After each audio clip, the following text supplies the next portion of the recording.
பாரதிய ஜனதா செத்த உடனே அவங்க உறவினர்கள்லாம் வராங்க. கங்கை அமரன் தான் அங்கே பிரச்சனையே. தனியாக விட்டுட்டீங்களேன்னு பார்த்தா அப்போ அந்த இடத்துல வந்து ஒரு கேள்வி வருது. யார் தனியாக விட்டாங்க? நாரதர் கழகம் நன்மையில் முடியுன்னுவாங்க. ஆனால் கங்கை அமரனுடைய அந்த கழகம் வந்து கடைசி இறுதி சடங்கு வரைக்கும் போயிடுச்சு. கருத்து வேற்றுமை பிரிஞ்சிருக்காங்கன்னு தெரியும். என்ன கருத்து வேற்றுமை எப்படி தெரியும்? கங்கை அமரனே வந்து சொல்லலாம். அவர் சொல்றாரு பல பிரச்சனைகள் நடந்ததுன்னு அவர் தான் சொல்றாரு. அவர் தான் லீடு கொடுக்குறாரு சார். அதுதான் சார், கங்கை அமரனை கூப்பிட்டு உட்கார வைங்க சார். எங்க குடும்பம் சில விஷயங்கள் நடந்தது, குடும்பத்துல சில விஷயங்கள் நடந்தது, அதை சொல்ல முடியாது. அது எங்க குடும்பத்தில் நடந்ததுன்றார். அப்ப அவர் குடும்பம் தானே, அவர் பார்த்துன்னு இருக்கணும்ல. ஏஆர் ரஹ்மானுக்கு வந்து கிராமத்து இசைக்கு வந்து அறிமுகம் கொடுத்தவர் பாரதி ராஜா. ஏஆர் ரஹ்மான் ஏன் வரல? இது எல்லாத்தையும் தாண்டி ஒன்று சொல்லவா? சிடாசிஸ் தமிழர் 4.0 அணிகளாய் திரள்வோம், அமைப்பாய் உயர்வோம். ஜூலை 24-25 ஹில்டன், சென்னை. இயக்குனர் இமயம் பாரதிராஜா அவர்கள் அவருடைய இறுதிச் சடங்குல மிகப்பெரிய ஒரு பிரச்சனை நடந்திருக்குங்க சார். முக்கியமாக அவங்க மகளும் மருமகளை வந்து சொத்துக்காக சண்டை போட்டிருந்தாங்க. ஆனால் இவர் தன்னோட படங்களை வந்து நடிகைகளுக்கு முக்கியத்துவம் கொடுத்து படம் எடுத்திருக்காரு. ஆனால் கடைசியில் பெத்த புள்ளிங்களுக்கு துரோகம் பண்ணிட்டு போயிருக்காருங்களேப்பா அப்படின்ற பேச்சுலாம் வந்திருக்கு. என்ன நடந்திருக்கு சார்? சொத்துக்காக சண்டை போட்டாங்கன்னு யார் சொன்னது? முதல்ல இல்லை, அந்த வீடியோ முழுக்க பார்த்து ஏதாவது ஆதாரம் இருக்கா? சொத்துக்காக சண்டை போட்டாங்கன்னு ஆதாரம் இல்லை. எல்லா வீட்லேயும் இந்த நாத்தனார், இந்த அண்ணியார், இவங்களுக்கெல்லாம் சண்டை நடக்கும். எல்லா குடும்பத்திலும் நடக்கிறது தான். அந்த ஸ்பாட்டில் சொத்துக்காக சண்டைனா வந்து ஏதாவது சொத்து குறித்து அவங்க பேசுனாங்களா, இல்லை அவங்க ஏதாவது பேசுனாங்களா? இல்லவே இல்லை. எல்லா ஊடகத்துலையும் நீங்கள் பாருங்கள், சொத்துக்காக சண்டை போட்டாங்கன்னு இருக்க தவிர அவங்கவுங்க ஒரு யூகமாக சொல்கிறாங்க. ஆனால் அந்த இடத்துல சண்டை நடந்தில்ல. சொத்துக்காக சண்டை கூட மறைமுகமாக இருக்கலாம், ஆனால் அந்த இடத்துல சண்டை நடந்தது இல்லை. அந்த இடத்துல ஏதாவது சொத்து கேட்டு அந்த அந்த மாதிரி வாக்குவாதங்கள் ஏதாவது நடந்துச்சா? பேச்சு ஏதாவது நடந்தா? இல்லை இல்லை. சரி, அப்போ எதுக்கு வந்து நீ ஏஞ்சி வெளியே போ, அந்த கையை முறுக்குறதா வந்து அது இது பாருங்க, நல்லா புரிஞ்சுங்க. முதல்ல பாரதிய ஜனதா செத்த உடனே அவங்க உறவினர்கள்லாம் வராங்க. கங்கை அமரன் தான் அங்கே பிரச்சனையே.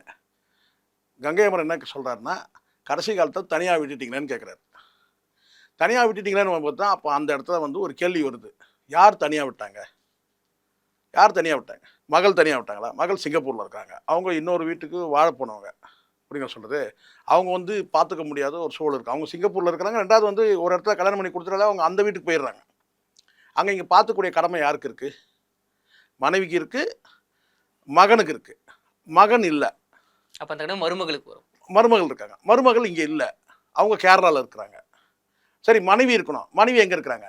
அவங்க தேனியில் இருக்கிறாங்க.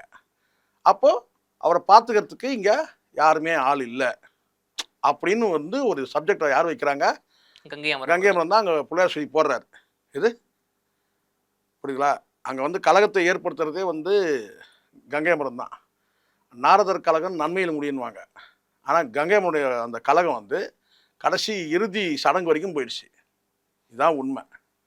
பார்த்துக்கிறது இல்லை, யார் பார்த்துக்கலன்ற பிரச்சனை வந்து சார், அதுக்கு பின்னாடி சொத்து பிரச்சனைலாம் இருக்கும். புரியுங்களா? 5 கோடி இருக்கிறவனுக்கு 1000 பிரச்சனை இருக்குது.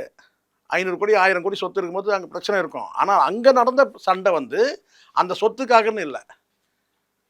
அங்கே நடந்தவர் யார் பார்த்துக்கலன்ற அந்த பிரச்சனை வந்தது இல்லையா? அங்கே ஏற்கனவே வந்து நாத்தனாருக்கும் வந்து அண்ணியாருக்கும் சிக்கல் இருக்கலாம். அப்போ அந்த இடத்துல ரியாக்ஷன்ஸ் தான் நடந்துச்சு. கையை முறுக்கிறது இருக்குது, அதெல்லாம் நம்ம பார்க்கல. ஆனால் எழுதுறது தான் கையை முறுக்கிட்டாங்க அப்படின்னு சொல்லிட்டு. ஆனால் ஏதோ ஒரு வார்த்தை பிரயோகங்கள் நடந்தது. ஆனால் அது வந்து ராதிகா வந்து அதை அணை போட்டாங்க. ராதிகா தான் அங்கே வந்து பார்த்தீங்கன்னா என்ன கேட்டால் வந்து ரொம்ப என்ன சொன்னால் ரொம்ப சரியாக நடந்துக்கிட்டாங்க.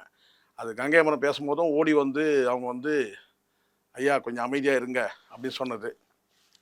சரிங்களா? அதுக்கு பிறகு இந்த பிரச்சனையும் வந்து அந்த மாதிரி தான் வந்து அவங்க மகளை வந்து சாந்தப்படுத்த வந்து பார்த்தோம். ஆனால் சொத்துக்காகன்னு கிடையாது, இனிமேல் நடக்கலாம். சொத்துக்காக கண்டிப்பாக நடக்கும். எழுதி வைக்கலனா அந்த பிரச்சனை நடக்கும். சரிங்களா? ஆனால் வந்து அது இப்போ வந்து நம்ம சொல்ல முடியாது இல்லை. நாமளே ஓடி வந்து அவங்க சொத்துக்காக அடிச்சுக்கிறாங்கலாம் சொல்ல முடியாது. அங்கே நடந்த விஷயம் இதுதான். கங்கை அமரன் சொன்ன அந்த ஒரு வார்த்தை, அந்த வார்த்தையோட நீட்சி தான் வந்து எங்கள் அப்பாவை யாரும் பார்த்துக்காம விட்டுட்டீங்கன்னு சொல்லிட்டு அவங்க சொல்கிறதுக்கு வாய்ப்பு இருக்குது. ஏன்னா அவங்க வந்து இருக்கிறது சிங்கப்பூர். அவங்க 2 மாதம் பார்த்துட்டு இருந்துருக்குறாங்க. பார்க்கலனா பரவாயில்ல, அவங்க பார்த்துருக்குறாங்க. அப்போ இந்த இடத்துல இங்கே யார் பார்க்கணும்? ஒன்று அம்மா பார்க்கணும், அல்லது வந்து அண்ணி பார்க்கணும். அண்ணி வந்து நான் கேட்டிங்கன்னா அவங்க கேரளாவுக்கு போயிட்டாங்க. காரணம் கேட்டால் அவங்க கணவர் இறந்துட்டாங்க. அவங்க கணவர் இறந்துட்டு அவங்க வந்து துக்கத்தில் அவங்க வந்து போயிட்டாங்க. அப்போ இங்கே யாருமே பார்த்துக்கிறதுக்கு ஆள் இல்லைல்ல. அதான் இங்கே கேள்வியும் அதுதான் சார். இப்போ கங்கை அமரன் அவர்கள் வந்து ஒரு பிரச்சனைக்காக கேட்டாரா, அது ஒரு பக்கம் இருக்கட்டும். ஆனால் அவர் கேட்டது வந்து ஒரு விஷயம் இருக்குல்ல. என்ன விஷயம் இருக்கு? இப்போ பாரதி அவர்களும் 80 வயசு தாண்டிடுச்சு. அப்போ கூட வந்து மகள் இருந்திருக்கும். சரி சிங்கப்பூர் போயிட்டாங்க, ஓகே. கூட மனைவி இருந்திருக்கணும். மனைவியும் இல்ல, தேனிக்கு போயிட்டாங்க. மருமகளும் இல்ல. அப்ப அவர் ஒருத்தரை பார்த்து இருந்திருக்கணும்ல சார். ஏன் பார்த்துக்கல? அதுதான்மா, அது அவங்களுடைய இதுல அவங்க தான் அது பதில் சொல்லணும். ஏன் பார்த்து, அதுதான் பிரச்சனைன்ற நான். பிரச்சனை வந்து அதுதான். அது என்ன பிரச்சனை அங்க நடந்திருக்கு சார்? பிரச்சனைனா நான் வந்து அவங்க பிரைவசி. இப்போ அவங்க மனைவி, அவங்க கணவர் இறந்துட்டாங்க. நானே துக்கத்தில் இருக்கிறேன். என் பிள்ளை 2 பிள்ளைகளை பார்த்துக்கணும்.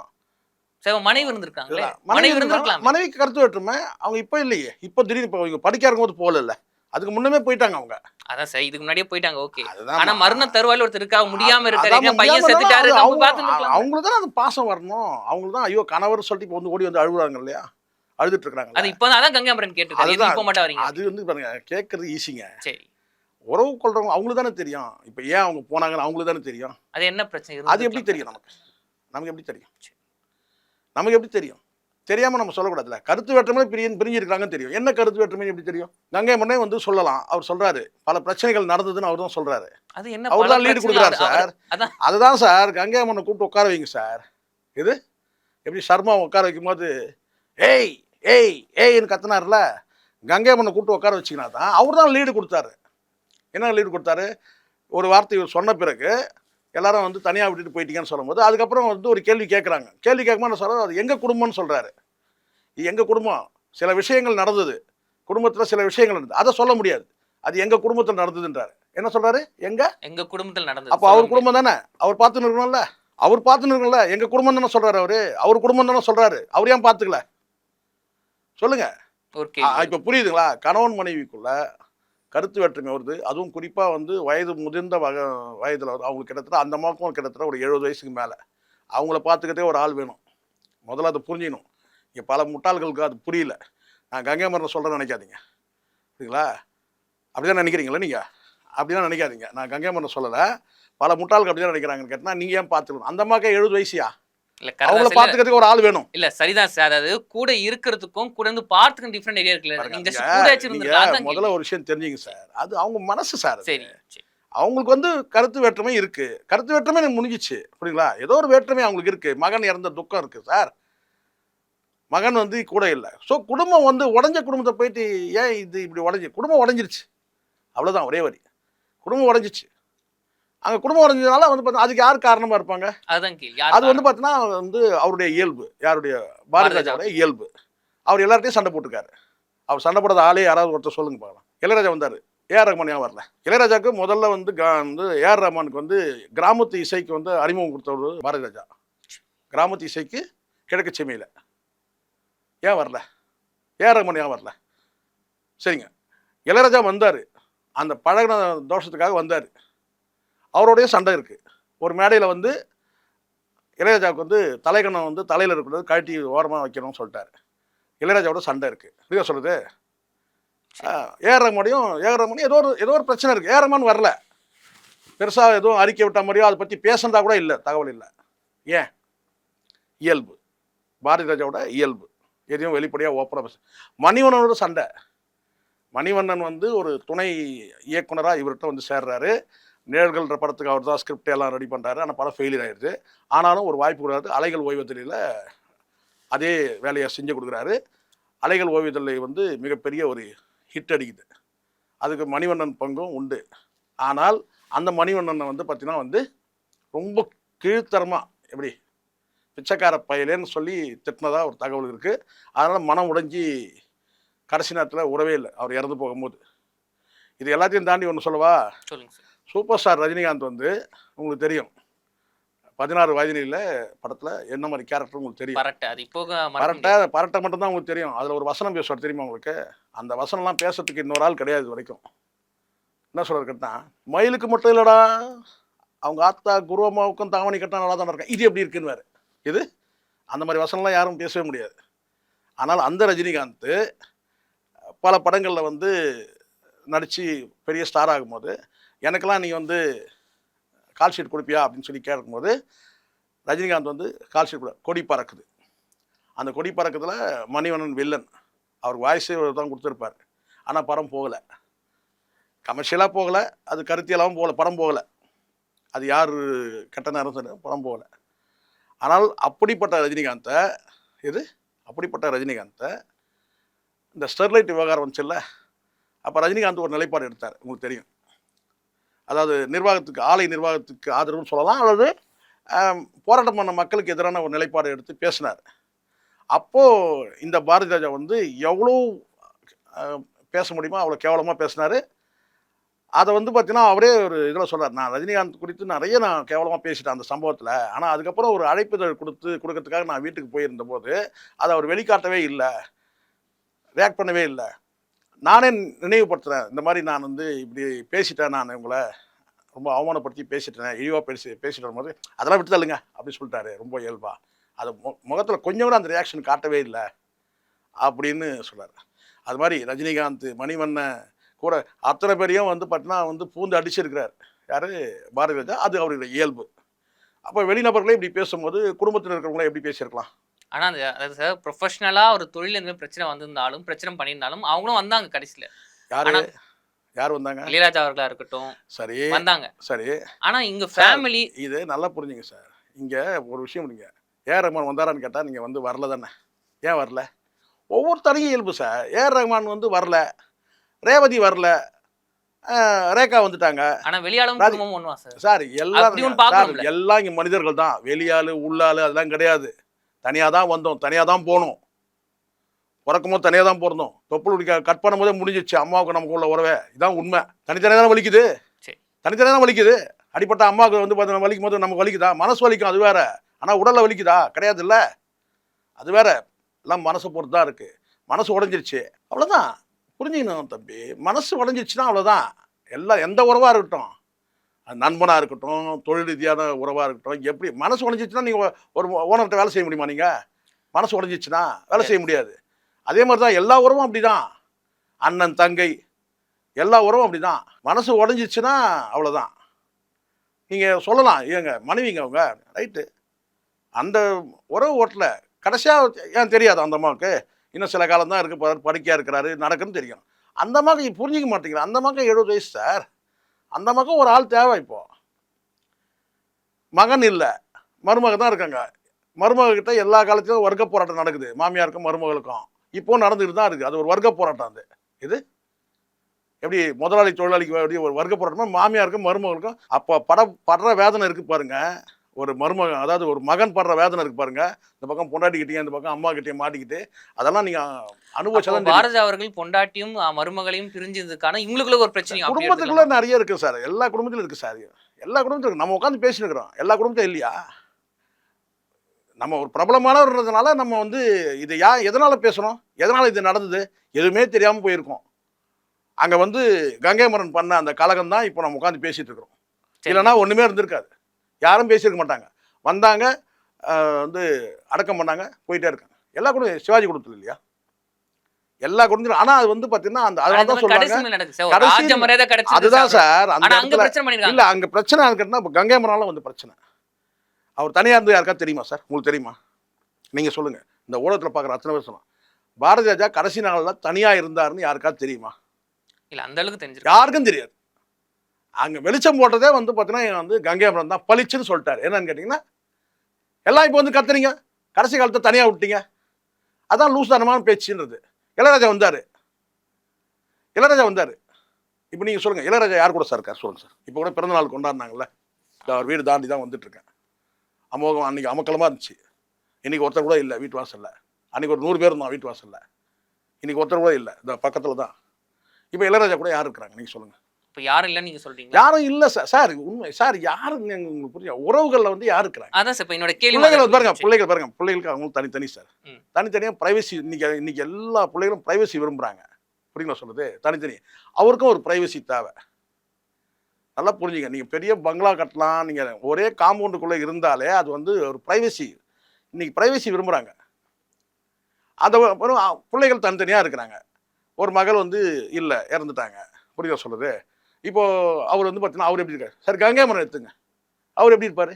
ஒரு கட்டத்தில் நான் மனைவி இருக்கிற வரைக்கும் பிரச்சனை இல்லை. அவங்க மனைவி இருக்கிறாங்களா இல்லையா நமக்கு தெரியாது. கங்கைமரன் கதை தெரியாது நமக்கு. சரிங்க சொல்லுது? எல்லாம் இறந்த பிறகு தான் கதைகள்லாம் வரும். அது நான் அதுக்கிட்ட நான் போகல. நான் சொல்கிறது என்னென்னா, இங்கே ப்ரைவசி விரும்புகிறாங்க பிள்ளைகள் எல்லாம். தனித்தனி குடும்பமாக இருக்கிறாங்க. அவங்க தேவையை அவங்க பார்த்துக்கிறாங்க. பணம் இருக்குது, மிதமிஞ்சி பணம் இருக்குது, 2 சர்வெண்ட்டை போட்டால் அவங்க பார்த்துக்க போகிறாங்க தேவையானது, அவ்வளோதான். ஆனால் ஒரு வெறுமை இருக்கும். வாழ்க்கையில் ஒரு வெறுமை இருக்கும். அந்த வெறுமையை போக்குறதுக்கு அவங்க ஏதாவது ஒரு ரூட் எடுத்துப்பாங்க. சரிங்க சார். இப்ப இங்க கூட இப்ப நீங்க சொன்னீங்க சொத்து பிரச்சனை தான் தெரியுமா அப்படின்னு. ஒருவேளை சொத்து பிரச்சனை இருந்திருந்தாலும் இப்ப இந்த மகளும் மருமகளும் சரி மாமனார் செத்துட்டாரு, அப்பா செத்துட்டாரு, அம்மா இருக்காங்க, மாமியார் இருக்காங்க, அவங்க பிரிச்சு கொடுக்க போறாங்கன்னு ஒரு சமூகத்துல இல்ல போயிருந்திருக்காங்க. அப்ப இப்ப கூட சொத்து பிரச்சனை நடக்கலன்னு நான் சொல்லிட்டு இருக்கிறேன் நானு. சார் ஏதோ ஒரு பிரச்சனை அந்த இடத்துல பிரச்சனை வந்து சொத்து பிரச்சனை யார் சொன்னது? சரிங்க சார். ஏதோ ஒரு பிரச்சனை நடந்திருக்கு. அந்த பிரச்சனைக்கு திரும்பி இவங்களே அதுதாங்க அந்த இடத்துல வந்து பார்த்தீங்கன்னா எல்லாருமே துக்கத்துல இருக்கிறாங்க. ராதிகா அம்மா வந்து என்ன செஞ்சிட்டாங்க வந்து பார்த்தீங்கன்னா கையெழுத்து கும்பிட்டு அமைதியாக நல்லபடியாக நடக்கட்டுமான்னு சொல்லி ஒரு ரெக்வஸ்ட் கொடுத்தாங்க. அந்த ரெக்வஸ்ட்டை மதிச்சாங்க. முடிஞ்சிச்சு இறுதி சடங்கு, அவ்வளோதான். இதை தாண்டி ஒன்று ஊடகங்கள் தான் பேசிகிட்டு இருக்கு, நம்மளும் பேசிட்டு தான் இருக்கிறோம், புரியுங்களா? ஆனால் ஒரு நியாயமாக பேசணும் அப்படின்னு நம்ம நினைக்கிறோம். அங்கே வந்து எல்லாரும் வந்து முதல் சொத்துக்காக அடிச்சுக்கிட்டாங்க அப்படின்னு சொல்கிறது யார்? எல்லா குடும்பத்தையும் சொத்து பிரச்சனை எழுதி வைக்கலாம், பிரச்சனை இருக்க தான் அங்கே செய்யும், உனக்கு முன்ன பின்னன்னு சொல்லிட்டு. அதான் சார், அதான் ஏன் எழுதி இவரோட இருக்கும் அவர் தான் பெரிய இயக்குனர் சார். அவரு இயக்குனர் மகன் வந்து சினிமா துறை இருக்காரு, ஊதாரியா போயிருவாருன்னு ஒரு காரணத்தை எழுதி வைக்காம இருக்கலாம். மகனுக்கு எழுதி கொடுத்தா அவன் வந்து வித்து விரயமாக்கிடுவான் அப்படின்னு நினைக்கலாம். எல்லா அப்பாங்களும் ஒண்ணு நினைப்பாங்க, பையனுக்கு வேணாம் மருமகளுக்கு பேத்தி அதுதான் அந்த இடத்துல பேத்தி தான் அழுதுட்டே போனாங்க. இப்போ நம்ம பாருங்க, நல்லா புரிஞ்சுங்க, அவங்க வந்து எங்க தாத்தா எங்களுக்கு வந்து சொத்து கொடுக்கலன்னு சொல்லி அழுதாங்களா? இல்ல, ஆனா அந்த இடத்துல அசிங்கமா ஆயிடுச்சு நடந்துச்சு சார். அதுதான் சார், சொத்துக்காக அது நடந்துதான் எனக்கு தெரியாது, நீங்களும் பார்க்கல, ஊடகத்துல எவனும் சொல்றான்றதுக்காக நம்ம அதை பேச முடியாது. பிரச்சனை மனத்தாங்கள் இருக்கலாம் சார். இதுதான் நான் உங்களுக்கு சொன்னேன். உங்களுக்கு அப்பாவை பார்த்துக்கலன்ற வருத்தம் ஜனனிக்கு இருந்திருக்கலாம். அப்பாவை பார்த்துக்காம விட்டாங்களே அப்படின்னு சொல்லிட்டு, ஏன்னா அவங்க சிங்கப்பூரில் இருக்கிறாங்க, 2 மாதம் அவங்க பார்த்து இருக்கிறாங்க. இங்கே பார்க்க வேண்டியது யார்? அன்னைக்கு தானே பார்த்துக்கணும், பார்த்துக்கலேன்னு இருந்திருக்கலாம். இல்லை அம்மா பார்த்துக்கலன்னு இருந்திருக்கலாம் இல்லையா? இல்லை சித்தப்பாக்கள் பெரியப்பாக்கள் இவங்கெல்லாம் பார்த்துக்கல இருந்திருக்கலாம். அந்த கோபத்தை வந்து ஒரு பிரதிபலிப்பு சார் அது. அந்த இடத்துல வந்து பார்த்தீங்கன்னா பேத்திக்கு வந்து பார்த்தீங்கன்னா எங்கள் தாத்தா சொத்து கொடுக்காம செத்துட்டாரு அப்படின்னு சொல்ல அழுதாங்க கிடையாது. நீங்கள் ஊடகங்களே எழுதிக்க வேண்டியது தான். மனவேற்றுமை மனக்கசப்புகள் இதெல்லாம் நடக்கும் சார். நீங்கள் வந்து இதெல்லாம் ஒரு பெரிய விஷயம் கிடையாது சார். பல சாவுகளை வந்து பார்த்தீங்கன்னா ஒருத்தர் அடிச்சுக்கிட்ட கதெல்லாம் இருக்குது. ஒரு சில சாவில் வந்து பார்த்தீங்கன்னா வந்து மகள்கள் வந்து உட்காந்து ஒரு ஓரமாக உட்காந்து அழுதுட்டு இருப்பாங்க, மருமகள் வந்து ரோட்டில் பறந்து அழுவாங்க, மகள்கள்லாம் ஒரு ஓரமாக உட்காந்து அழுவாங்க. இதெல்லாம் நம்ம பார்த்துருக்குறோம். ஸோ இங்கே எல்லாம் மனசு தான் காரணம். அந்த குடும்பத்துக்குள்ளே வந்து பார்த்தீங்கன்னா வந்து பிரச்சனைகள் இருக்குது. இப்போ காலப்போக்கில் வந்து பார்த்தீங்கன்னா அது சுமூகமாக முடியறதுக்கான வாய்ப்பு இருக்குது. சுமூகமாக முடியும்னு நம்ம எதிர்பார்க்கலாம். அவங்க நெருங்கிய உறவினர்கள் எல்லாம் இனிமேலும் சொந்த பந்தெல்லாம் உட்காந்து பேசிக்கிச்சு சுமூகமாக கூட போயிடலாம். அதேமான ஒரு கேள்விங்க சார், அதாவது அவங்க மனைவி பற்றி தான் கேட்க போகிறேன். என்னன்னா வந்து பாரதிராஜா அவர்கள் பல சர்ச்சைகளை ஃபேஸ் பண்ணியிருக்காரு. அது வந்து அவர் பெரிய பிரச்சனை எடுத்ததும் கிடையாது. ஆனா சினிமா துறை நடிகை அறிமுகப்படுத்தி வச்சிருக்காரு. இப்படி அவர் மூலமா வந்த நடிகைகள் மூலமாவே இவருக்கு ஒரு சர்ச்சை பிரச்சனை வந்துச்சு. அதனாலதான் வந்து இவங்க மனைவி தனியா பிரிஞ்சுட்டு போனாங்க. அப்படி அது உண்மைகளா என்ன? இல்ல அப்படின்ற மாதிரி எதுவும் தகவல் இல்லை. நடிகைகளோட சர்ச்சையாச்சு அப்படின்னு சொல்லி வரல. நடிகைகளுக்கு சர்ச்சையான போது அவர் வந்து களத்துல இறங்கி குரல் கொடுத்துருக்காரு. நடிகைகளுக்கு பிரச்சனைன்னு வரும்போது ஒரு நடிகையின் கதைன்னு சொல்லிட்டு குமுதத்துல வந்து ஒரு தொடர் எழுதினாங்க. அந்த டைமில் வந்து பார்த்தீங்கன்னா வந்து நடிகர் சங்கத்தெல்லாம் திரட்டி கொண்டு போய் என்ன செஞ்சார், கல் விட்டார் எங்கள் குமுதம் ஆஃபீஸ்லேயே. ஆமாம் இறங்கி களத்தில் இறங்கி ஒரு தலைமையில் தான் போனாங்க. நடிகைகள் குறித்து இழிவாக வந்து கட்டுரை எழுதும்போது அப்போ வந்து களத்தில் இறங்கி போய் போல்டாக இறங்கி அடிச்சுன்னு ஒருக்குனாங்க. குமுதம் ஃப்ரண்ட்டில் அந்த கேட்டுக்கிட்ட அது கண்ணாடிக்கிட்ட அடிச்சுன்னு ஒருக்குனாங்க. ஸோ அந்த சம்பவம் இருக்குது. ஆனால் நடிகையால் இவருக்கு சர்ச்சையாச்சுன்ற மாதிரி எதுவும் வந்து வெளியே தகவல் தெரியாத போது நம்ம அதை பற்றி சொல்ல சரியாக இருக்குது. நடிகைகளுக்கு பிரச்சனை வரும்போது இவர் களத்தில் நின்று இருக்கிறாரு, அது நம்ம பார்த்துருக்குறோம். மற்றபடி வந்து பார்த்தீங்கன்னா ஒரு ஜாலியான ஒரு மனிதர், என்ன பல நடிகைகள் முன்னணி நடிகைகளை உருவாக்கி இருக்கிறாரு, எதையும் பளிச்சுன்னு வெளியே பேசிடுவார். அந்த மாதிரி இருந்தாலும் சரி. ஆமாம், அதனால கூட பிரச்சனைகள் இருக்கலாம் சார். அதனால தான் அவங்க முதல்ல சொன்னேன்ல, வெளிப்படையாக பேசுறதுல வந்து இப்போ ரஜினிகாந்த் வரைக்கும் சண்டைக்கு போயிருக்காரு.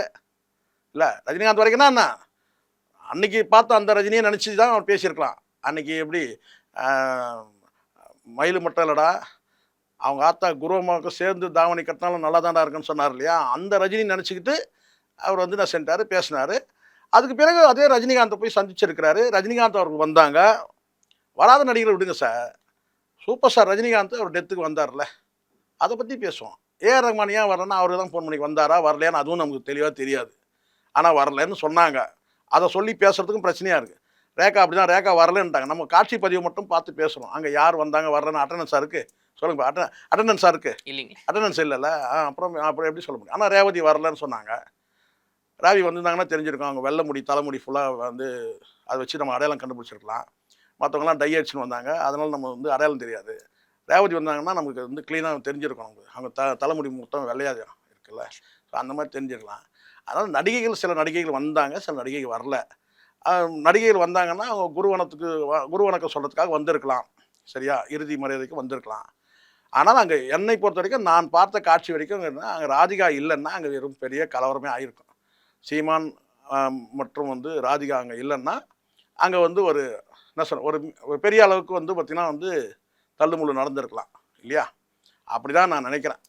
இந்த காட்சி பார்க்குறவங்க அப்படி தான். மற்றபடி செய்தி வெளியிடக்கூடிய அது யூடியூப் சேனலாக இருக்கட்டும், மெயின் ஸ்ட்ரீம் மீடியாவாக இருக்கட்டும், சொத்துக்காக அந்த இடத்துல நடக்கலை, பின்னாடி நடக்கலாம், இன்றைக்கி நடக்கலாம், அதில் போன வாரம் நடந்திருக்கலாம். அந்த ஸ்பாட்டில் வந்து பார்த்திங்கன்னா வந்துன்னா யாரும் பார்த்துக்கலன்ற மனத்தாங்கலில் ஏற்பட்டது தான். அந்த மனத்தாங்கல் கூட வந்து பார்த்திங்கன்னா கங்கை அமரனால் ஏற்பட்டது. அதுவும் கூட பார்த்திங்கன்னா வந்து கொஞ்சம் அதை அமைதிப்படுத்தினது ராதிகா. நம்ம கண்ணுக்கு முன்னாடி பார்த்ததை பேசணும் சார். நன்றி சார். இயக்குனர் பாரதியோட இறப்பில் வந்து நடந்த பிரச்சனை பற்றியும் அதுக்கு என்ன ஒரு காரணம் அப்படின்னு நிறைய விஷயங்களையும் கூட பகிர்ந்துக்கிட்டீங்க. நன்றி. தொடர்ந்து பேசுவோம். நன்றி சார். சிட்டாசிஸ் தமிழர் 4.0 அணிகளாய் திரள்வோம், அமைப்பாய் உயர்வோம். ஜூலை 24-25 ஹில்டன், சென்னை.